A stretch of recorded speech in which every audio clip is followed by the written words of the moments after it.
I've been waiting for a long time for this moment. Welcome to Truth, Justice, in the Black Adam Way.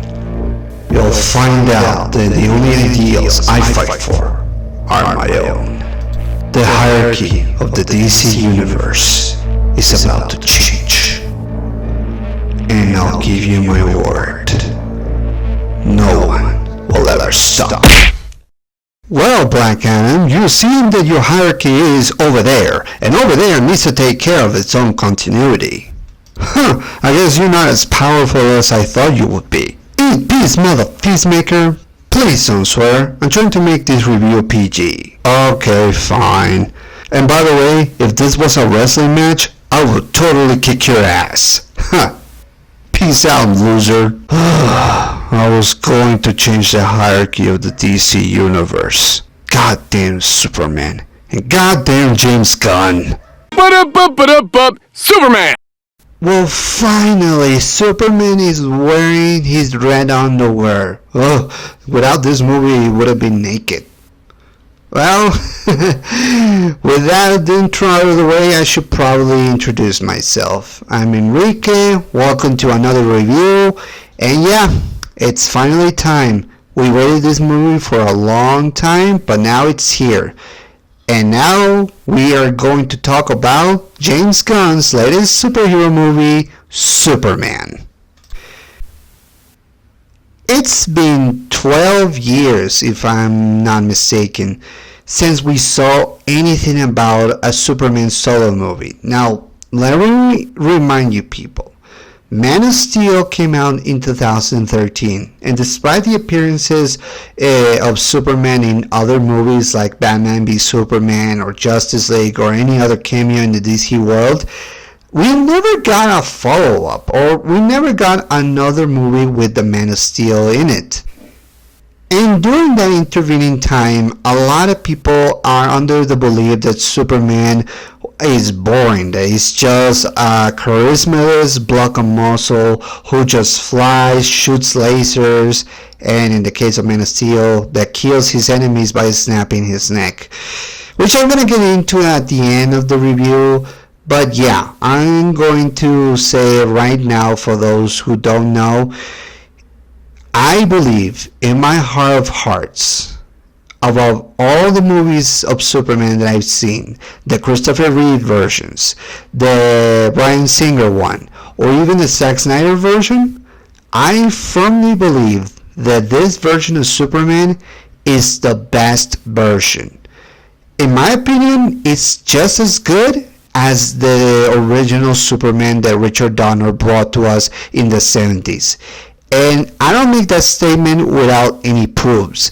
And that's why I'm here, to review this movie, talk about the plot, the characters, and everything that composites this movie in order to explain why I believe this is the greatest Superman movie of all time. It might not be perfect, but I still believe that it's the best one that we got, and arguably the one that embraces Superman's world than any other movie we have ever seen. And here's why. So buckle up and enjoy my review as I explain the plot. But before I get into that, I should probably warn you, there are spoilers ahead. So if you haven't seen the latest installment of Superman in theaters, then I suggest you stop the video here and watch the movie. I highly recommend it.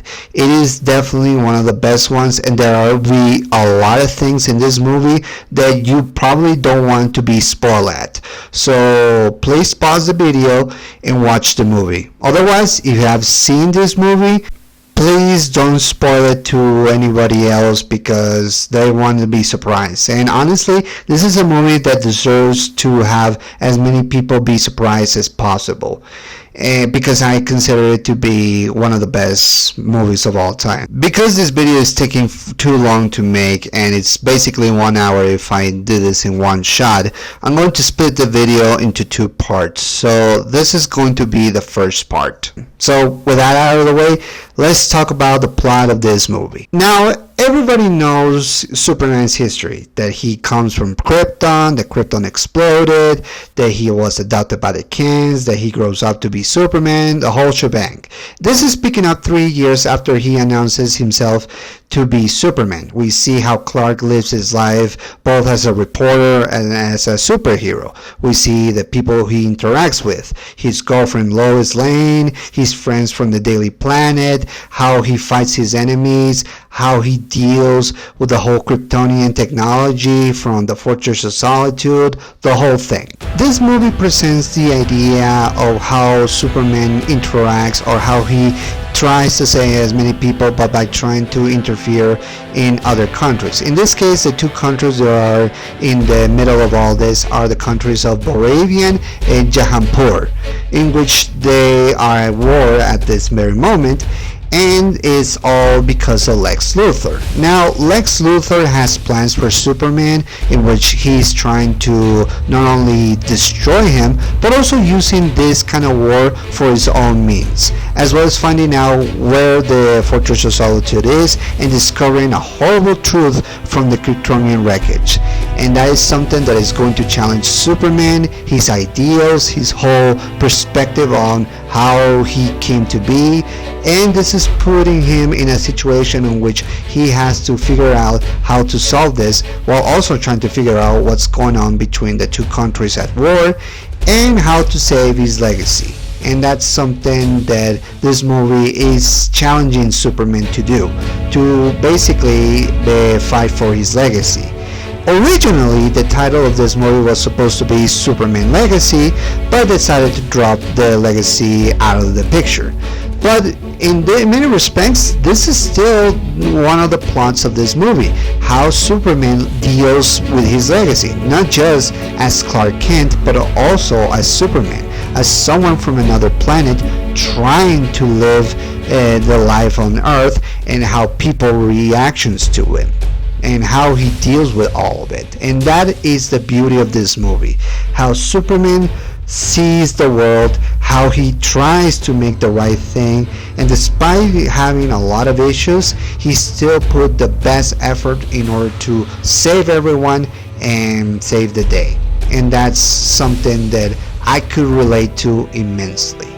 Now let's talk about the cast and characters. Now there's a ton of characters in this movie alone. We have a ton of characters, and all of them, the majority, are from the Superman mythos. So for that matter, I'm going to focus on 3 of the main characters, and while I'm talking about those 3 main characters, I'm going to involve the people which they interact with, so I can make, or at the very least create an idea of how I perceive the character development for each of them. And that's important too, because it's not just one character that is the focus, it's a ton of characters, and in this case the 3 main characters, the villain, the love interest, and the hero. And while I'm talking about those individually, I'm going to involve the people they interact with, because I believe that's the whole point of this story. But in this case, before I get to the 3 main characters of this movie, I think it's important that I talk about the ones that are from the beginning to the end and are kind of in the middle of all things. And I'm of course talking about the Justice Gang. And by the way, Justice Gang, much better name than Justice League. I'm sorry, that's just my thing, but I really enjoy the whole Justice Gang in this movie, and that's due to the characters that are involved in here. Let's talk about the leader of the Justice Gang, Guy Gardner, aka the Green Lantern, played by everyone's favorite Green Lantern, Nathan Fillion. And here's the thing, Nathan Fillion has been fan casted by many for years, even decades, of him becoming a Green Lantern. In this case, they wanted him to be, well, Hal Jordan, because not only does Nathan Fillion create that level of badass acting as well as immature comedy, but he's also very likable, and he has voiced Hal Jordan as Green Lantern in animated movies for DC, and that's something that a lot of people notice, because Nathan Fillion, if you remember from his acting career from Firefly to Castle to currently The Rookie, he brings a level of charming charisma, but also of an intense badassery that many people for years have basically admired him for. And now he's playing the Green Lantern from the comics, but not Hal Jordan. That will be Kyle Chandler when we go to the series Lanterns, but he's playing one of the Green Lantern members from Earth, in this case Guy Gardner. Now Guy Gardner is arguably the asshole Green Lantern. He's a douchebag. He doesn't care about many people other than himself, but deep down he has a heroic figure, has a heroic side that many people consider him to be noble. Despite his persona of being a douchebag and an asshole, he brings a level of charming charisma as well as a level of understanding of being a hero. There's a reason why the Green Lantern Corps hired him as the police of space, as a Green Lantern member, because despite all the comments he makes, despite him not liking Superman or just having his own questionable morale, he's still noble, he's still a good man deep down, and he does the right thing in the end. And one of the things that I appreciate about this movie is that they finally brought us a Green Lantern that can do a lot of creative stuff with the Lantern Ring. With the Green Lantern Ring that he possesses, he can create any construct, and that's something that we see displayed in this movie. And they're not afraid to show us that, because after all, the construct of the Green Lantern is supposed to be whatever he can think of, and that's something that I really enjoy about this movie and the creative powers that we see on display. Speaking of which, let's talk about Isabella Merced as Shaira, aka Hawkgirl. Now, it's a good thing that Isabella is not in Madame Web anymore, and that she can finally put behind that performance from that movie, because that was horrible. One day I'll talk about Madame Web eventually, but in the meantime, I want to talk about how Isabella Merced is playing Hawkgirl. It's a very small role. It's basically there and to make comments and to be a little snarky, but she does make an impact. And it's probably because this is taken also from the Justice League series, in which Shaira was given a much more interesting personality. She's basically the bad cop in the Justice Gang, that she is all of brawn, that she is willing to do everything, even killing people in order to achieve her goals. But in this movie, she is still, cynical and jaded, but she, like Guy Gardner, does the right thing in the end, and that's probably one of the things that I appreciated the most. Now, we don't know very much of why she's in the Justice Gang, but hey, I'm glad that Shaira got the chance to be in a movie, and that she displayed her powers, and that is basically what we wanted to see for years. And with this new series of Lanterns coming up, I hope she makes an appearance along with Guy Gardner, because in my opinion, I think the romance between her and Jordan Stewart should be developed ASAP. Although Isabella Merced is 24 years old. Happy birthday, by the way, Isabella. But yeah, basically she's there, and she's probably too young. But on the other hand, I'm glad that she's getting a movie role that is very dignified. Let's talk about another character that we never thought that we were going to see more in this movie, but I'm glad that they show us more, and that is none other than Mr. Terrific, who is played by another X-Men actor that finally got redemption, Eddie Gathering. this is a guy, Mr. Terrific, who is all smart. That is all about technology, and then he creates his spheres in order to complete the mission, and it's kind of his superpowers. He's a super genius who creates a ton of technology and is willing to do everything to complete the mission. And while this movie is basically there to show us his smartness and how he cannot stand Guy Gardner or even Superman, because basically he's not exactly a very socialized person, but in this case, he's still noble, and he's still an integral part of the Justice game, because he brings a level of technicality and genius that it really matches with Lex Luthor, and that's something that I'm really glad to see. How he's smart, but he sees that he has an open mind. That despite his genius and his lack of social skills, that he's still willing to do the right thing. And I like that a lot more than the version of Mr. Terrific from the Arrowverse, because it was just a gay joke. I hate to say that, but I feel like the Mr. Terrific from the Arrowverse was more about gay jokes, and he was more, quirky, kind of like Felicity Smoke 2.0. But this Mr. Terrific was way different from that, and that is that he was a genius but also a good person. Now let's talk about, in a small part, Anthony Carrigan, who is playing Rex Mason, aka Metamorpho. He is one of Lex Luthor's prisoners, in which he can transform his entire body into any type of form. Like, he can create kryptonite, he can create all sorts of materials, he can create acid from his body and change forms and everything.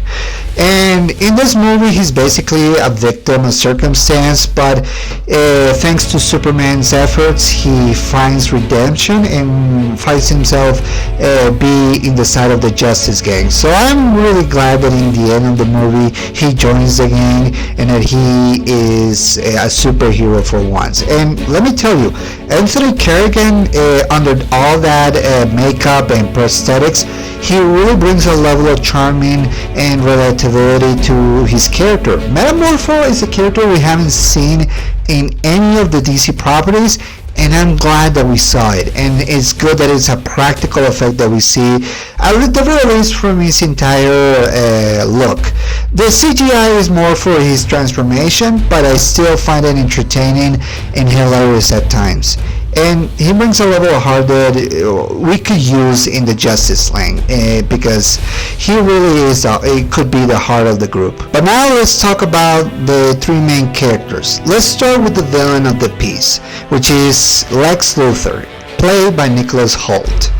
Now, we have seen every version of Lex Luthor that we can ever see. In the movies, we have seen being played by the late Gene Hackman, Kevin, the very awkward or disgusting Kevin Spacey, the wacky and kind of a nutball Jesse Eisenberg, and if I mention all the TV series, then we will be here all day. And yeah, Nicholas Hoult is the latest version of Lex Luthor, but one that not only does it pay homage to the comics and the TV cartoon series, which was voiced by Clancy Brown, but he brings a level of intense hatred that we haven't seen on Lex for probably until Superman and Lois, who is played by another actor, Michael Cutlitz. But yeah, while that Lex Luthor was all aggressive and everything, this Lex Luthor is basically a skinny dweeb, but also an ingenious guy who uses everything at his disposal. The technology, the people at staff, even his soldiers, the Raptors. One of them voiced by Michael Rosenbaum, by the way, who originally played Lex Luthor in Smallville. But yeah, this is Lex Luthor who is willing to use everything and everybody to get what he wants. And that includes a lot of people he uses. We see the people who interacts with, like Otis, who in this movie, instead of being a bumbling sidekick, he's actually one of these assistants who is very smart and confident, and that's something that we don't see very often in Otis in the comics or in any form of media. We also see the appearance of Eve Teschmacher, who's played by Sarah Sampiel, who's basically Lex's girlfriend, the latest one because he put the other one in jail, or in his own jail. I'll get into that in a moment. But yeah, she also makes an appearance. She's looks like a ditzy, brainless bimbo, but in reality, she's actually pretty sweet, and I'm so glad that she also was responsible for Lex's downfall. And that's something that Lex probably didn't count on, because that's something that while Lex Luthor thinks of everything, he barely keeps an eye on his girls. So yeah, I appreciate that. And Sarah Simpiol really plays the part very well. And other people that Lex interacts with is Angela Spica, aka the engineer, played by Maria Gabriela de Faria. And she, just like Lex Luthor, thinks like him, that basically she thinks that Superman is dangerous and needs to be stopped at all costs.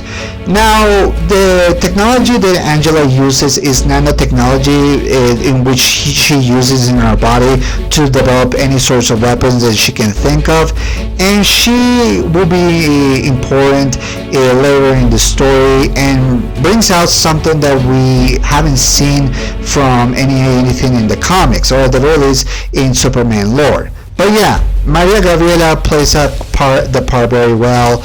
Almost also like a goon for Lex, but one that also has a brain and also wants to see Superman down at all costs, but probably for the reasons of saving the world.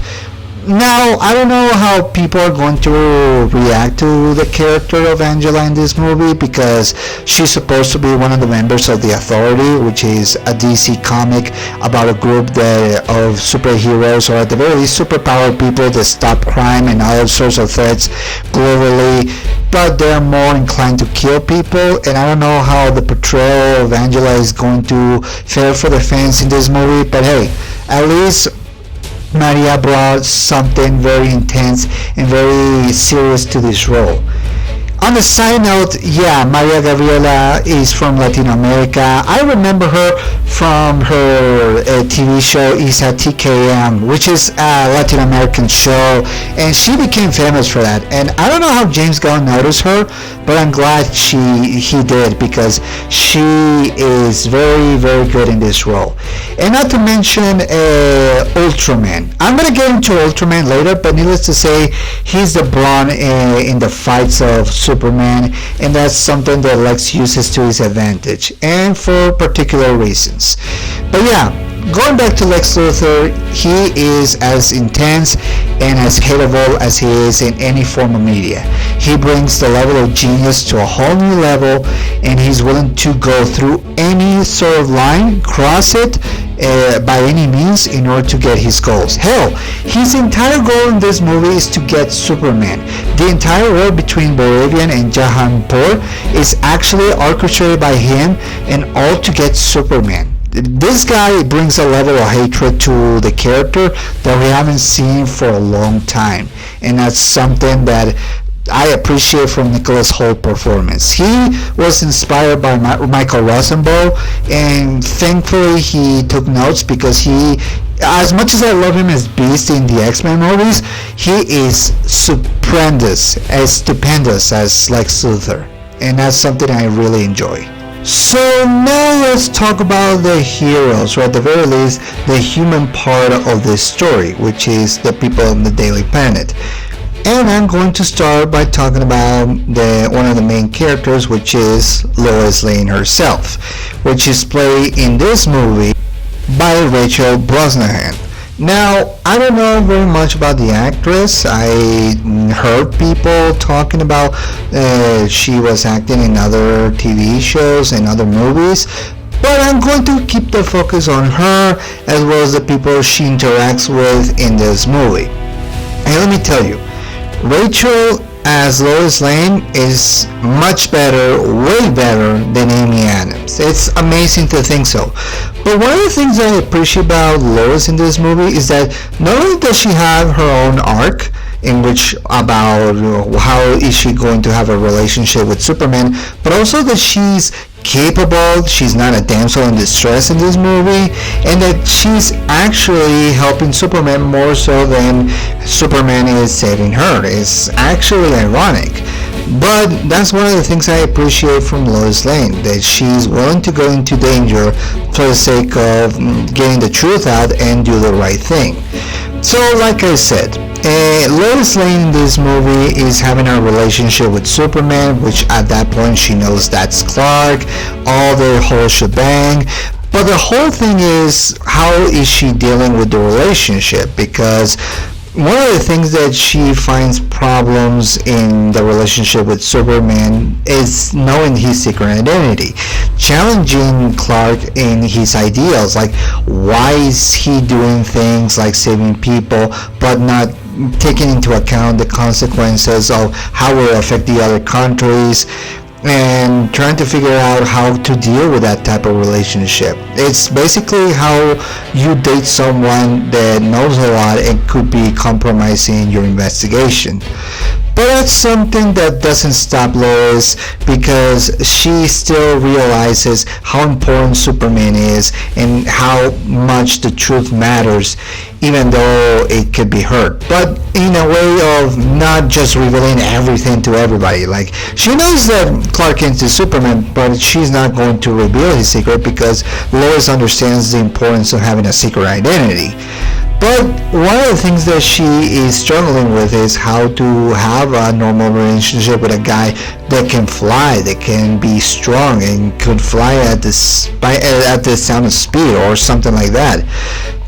It's something that I really enjoy about this movie, and what I also enjoy about Lois is also seeing how she interacts with the people on the Daily Planet, because like I said, not only her but the majority of the staff also have a part to play, and in the end that's what helps Superman, which brings me to one of the themes of this movie, how Superman is not just one man war against the forces of evil. He could rely on help, and that's something that we see on display, and that's something that Lois provides, and that's something I really appreciate. And the best part about this movie is that Lois is not the only one who helps Superman. Everybody is, and including the people on the Daily Planet. Like, for example, Barry White, who is played by Wendell Pierce. He actually is not unfazed to danger, and he's actually willing to get the truth out no matter the situation. Hell, even Jimmy Olsen, guys, who is played by Skylar Gisondo. He is actually helpful in this movie. One of the things I appreciate about this movie is how, even though he's a screen dweeb, that he's also a bit of a player. I don't know, I can't believe I'm saying this, but the women fall for Jimmy Olsen in this movie. Even Eve Teschmacher. I mean, Eve Teschmacher is actually in love with Jimmy Olsen, and while he doesn't reciprocate the relationship, he actually likes her too, despite this. I don't know how he does it. It's probably a running joke, but it's one that I found entertaining. But yeah, Jimmy Olsen, Perry White, Cat Grant, who's played by Michaela Hoover, Beck Bennett as Steve Lombard, hell, even Christopher McDonald as Ron Troop. All of them play a part in the Daily Planet. Even though the city is facing a great danger of being destroyed, they still maintain their calm, well, except for Steve Lombard because he's a scary cat. But still, they still know the stakes, they know what they have to do in order to get the truth out, and they know that it's important for people to know because they can't let Lex win, or even worse, let false news to get in the way. So that's one of the things I like about this movie, how everybody, even though the people who are normal, are basically doing the right thing, and they're playing a pivotal role in this movie. And Lois is almost like a catalyst to that, and I really enjoy that performance. So yeah, definitely Rachel Brosnahan is the definitive Lois Lane, alongside Elizabeth Tulloch from Superman and Lois, because those two really give Lois Lane a good name. And I'm sorry for the actresses who played in the past, although Margot Kidder is still the best, in my opinion. R.I.P. Mr. and Mrs. Kidder, I really miss you. But now let's talk about the hero of this piece, the man himself. And that is, of course, Clark Kent, aka Kal-El, aka Superman, played this time by David Corenswet.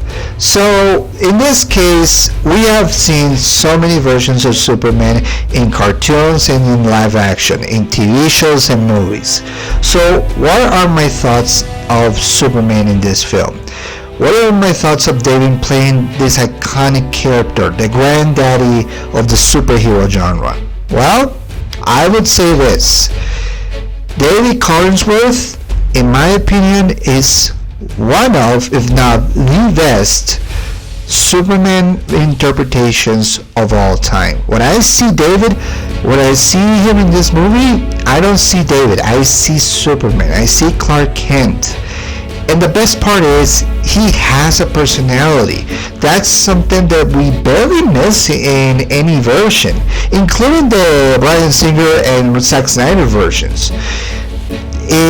Clark is very much a farm boy. He's very noble, he's very courageous, but at the same time he can get angry. He's also very sad, and at the same time he's also very stubborn.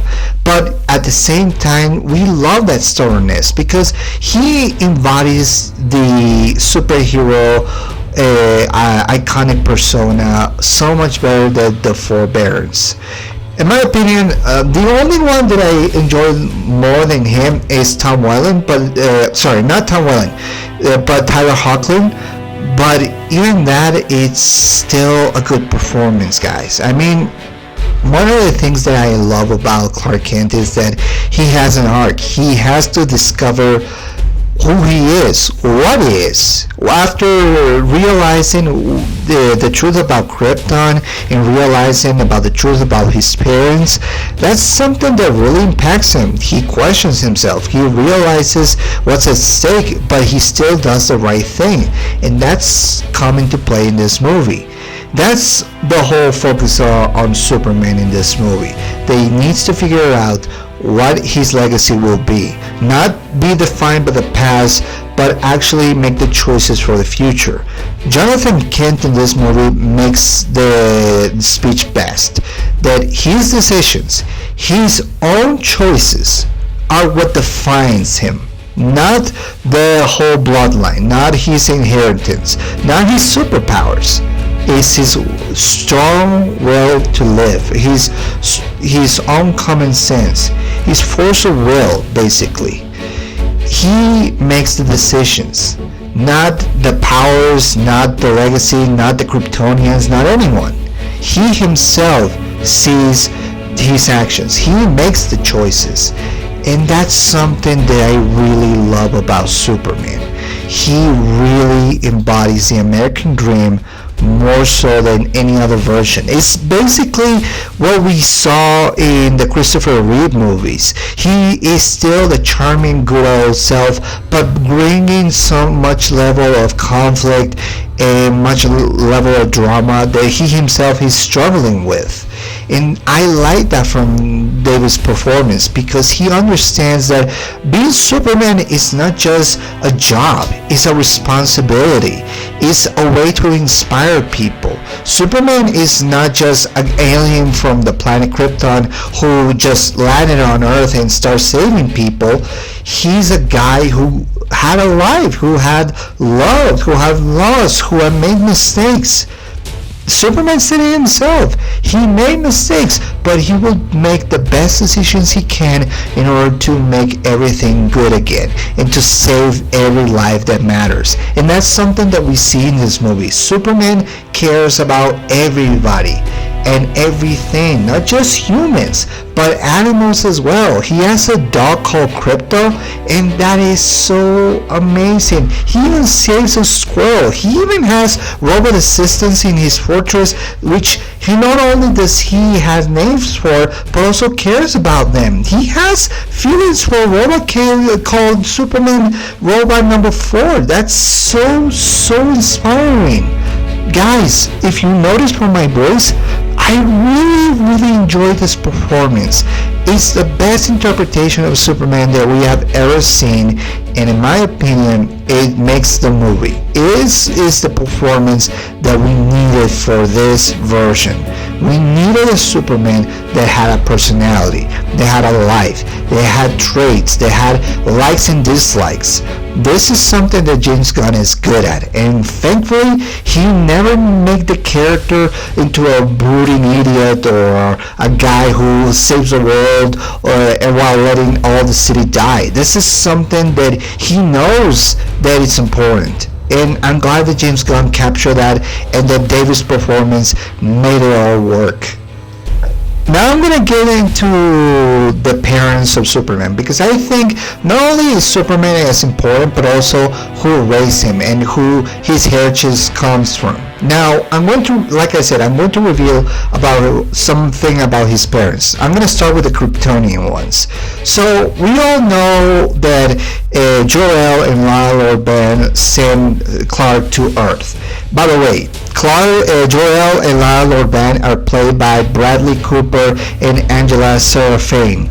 Yes, it's amazing, but it's so wild to see Bradley Cooper as Jor-El, and I saw him as a raccoon in Guardians of the Galaxy, so I'm glad he had a role. Although he had a gibberish role, he's speaking the Kryptonian language, so we don't hear his voice in English, but that's besides the point. But yeah, we were revealed in this movie that not only that Clark's parents from Krypton sent him to Earth, but in the message, which was damaged during the landing of Clark to Earth, it was discovered by Lex Luthor that Jor-El and Lyle Ben sent his son to Earth in order to repopulate it, but also to conquer it. So yeah, that's an interpretation that a lot of people will probably have problems with, because one of the key factors of Jor-El's history in Superman lore is that he wanted his son to live a long life, but also to not make the same mistakes that he did in Krypton. But that's something that they decided to change in this movie because they wanted to emphasize something, and that is not only Superman's roots as a superhero, but also the people who raise him. Which brings me to the people who raise Superman in this movie. I'm of course talking about Jonathan and Martha Kent. They are the pillars of Clark Kent's lives, and in my opinion, the better parents here. By the way, the parents, Jonathan is played by Pruitt Taylor Vince, and Martha Kent is played by Neva Howell.